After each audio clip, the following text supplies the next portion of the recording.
Kapalaran ng Aquarius ngayong araw ng January 25. Aquarius.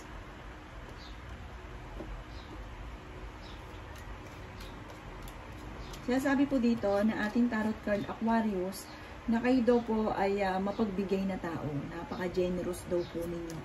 Sinasabi rin po dito na mahina lang daw po ang inyong pong loob. Pinanghihinaan ka rin ngayon ng loob at marami kang mga haka-haka or kinatatakutan ng gawin. Sinasabi rin po dito na marami kang mga kabiguan sa buhay. Sinasabi rin po dito na kasalukuyang marami kang problemang pinagdadaanan. Sabi rin po dito, parang marami ka rin mga pagkakamali na nagawa. Na parang ito rin nagiging dahilan na, ay ayokong subukan ito dahil baka magkamali na naman ako kasi marami ka ng mga nakalipas na pagkakamali. Sinasabi rin po dito na marami rin mga magagandang oportunidad na nakalampas sa inyo. Sinasabi rin po dito na kailangan yung pag-ukulan ng sipag. At wag daw po kayo laging panghinaan ng loob. Wag pangunahan ng mga negatibo.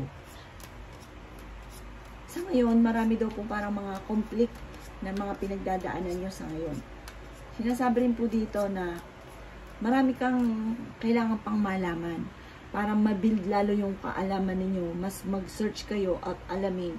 At para daw po mas mag-grow kayo. Kasi parang na-stack up ka na kung ano yung sitwasyon mo daw po sa ngayon.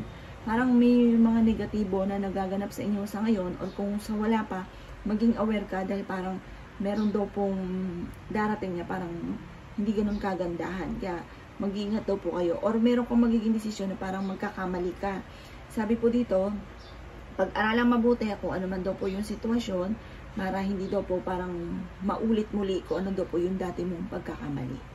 Yan ang kapalaran ng Aquarius ngayong araw ng January 25.